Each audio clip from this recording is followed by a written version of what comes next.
అంగన్వాడీల సమస్యలు పరిష్కరించాలని న్యాయమైన డిమాండ్లు నెరవేర్చాలని కోరుతూ జిల్లా కలెక్టరేట్ ఎదుట ఏఐటీసీ అనుబంధ తెలంగాణ రాష్ట్ర anganwadi teachers and helpers association ఆధ్వర్యంలో ధర్నా చేపట్టారు. తెలంగాణ ప్రభుత్వానికి వ్యతిరేకంగా నిరసన నినాదాలతో హోరెత్తించారు. ఈ సందర్భంగా ఏఐటీసీ జిల్లా ప్రధాన కార్యదర్శి సిర్ర దేవేందర్ మాట్లాడుతూ రాష్ట్ర కమిటీ పిలుపు మేరకు అంగన్వాడీలు ఆందోళనకు దిగినట్లుగా తెలిపారు.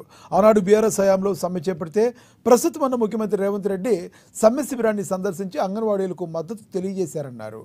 తమ కాంగ్రెస్ ప్రభుత్వం అధికారంలోకి వస్తే అంగన్వాడీ న్యాయమైన డిమాండ్లు నెరవేరుస్తామని, ఇతర సమస్యలు పరిష్కరిస్తామని హామీ ఇచ్చారన్నారు. నేటికి 15 నెలలు గడిచిపోయినా ఇంతవరకు ప్రస్తావన లేదన్నారు. గుజరాత్లో గ్రాట్యుటీలు చెల్లిస్తున్నారని, పీఎఫ్, ఈఎస్ఐల వంటి సౌకర్యాలు కల్పిస్తున్నారని పేర్కొన్నారు. కానీ ఇక్కడ అది అమలు కావడం లేదన్నారు. పాత ఫోన్లతోనే సర్వీసులు చేసి అందులో డేటా అప్లోడ్ చేయాల్సి వస్తుందన్నారు. ఇలా అనేక రకాలుగా అంగన్వాడీలు ఇబ్బందులు పడుతున్నారని, ఇబ్బందులు ఎదుర్కొంటున్నారని వారు తీవ్ర ఆవేదన వ్యక్తం చేశారు.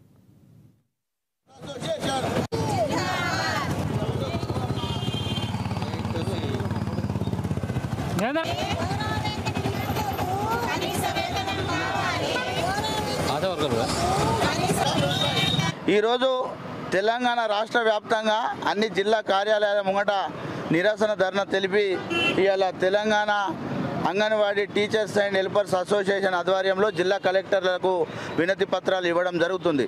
దీని ముఖ్య ఉద్దేశం ఇవాళ అంగన్వాడీ ఉద్యోగులకు రాష్ట్ర ప్రభుత్వం ఎన్నికలకు ముందు ఇచ్చినటువంటి హామీ కనీసం 18,000 ఇస్తామని చెప్పేసి మేనిఫెస్టోలో పెట్టి ఈ రోజు వరకు సంవత్సరంన్నర అవుతా ఉన్నా వాళ్ళని పట్టించుకోవడం సిగ్గుసేటు.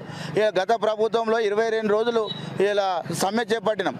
ఈ ప్రభుత్వం ముఖ్యమంత్రి ఇప్పుడు ప్రస్తుతం ఉన్నటువంటి ముఖ్యమంత్రి రేవంత్ రెడ్డి గారు అప్పుడు సమ్మె కాలంలో సమ్మె శిబిరాలకు వచ్చేసి అంగన్వాడీ పట్ల ఇంత చిన్న చూప కేసీఆర్ నీకు బుద్ధి లేదా సిగ్గు లేదా అని చెప్పినటువంటి ఇదే ముఖ్యమంత్రి గారు ఈ రోజు వరకు సంవత్సరంన్నర అవుతా ఉన్నా మరి మీరు చెప్పినటువంటి హామీని ఎందుకు నెరవేరుస్తారని మేము ప్రశ్నిస్తూ ఉన్నాం. ఇవాళ గుజరాత్ రాష్ట్రంలో అంగన్వాడీ ఉద్యోగులకు ఇవాళ గ్రాట్యుటీ చెల్లిస్తూ ఉన్నారు, పీఎఫ్, ఈఎస్ఐ సౌకర్యం కల్పిస్తూ ఉన్నారు. కానీ ఈ రాష్ట్ర ప్రభుత్వం దాని పట్ల చిత్తశుద్ధి లేదు.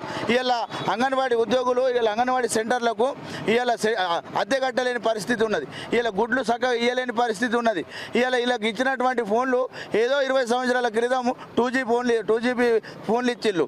ఇవాళ ఈ ఫోటోలు అప్లోడ్ చేయమని చెప్తా ఉన్నారు, ప్రతిదీ అప్డేట్ చేయమని చెప్తా ఉన్నారు. ఒకసారి తిరుగుతూ ఉన్నది, ఆధా గంట తిరుగుతూ ఉన్నది రౌండ్గా.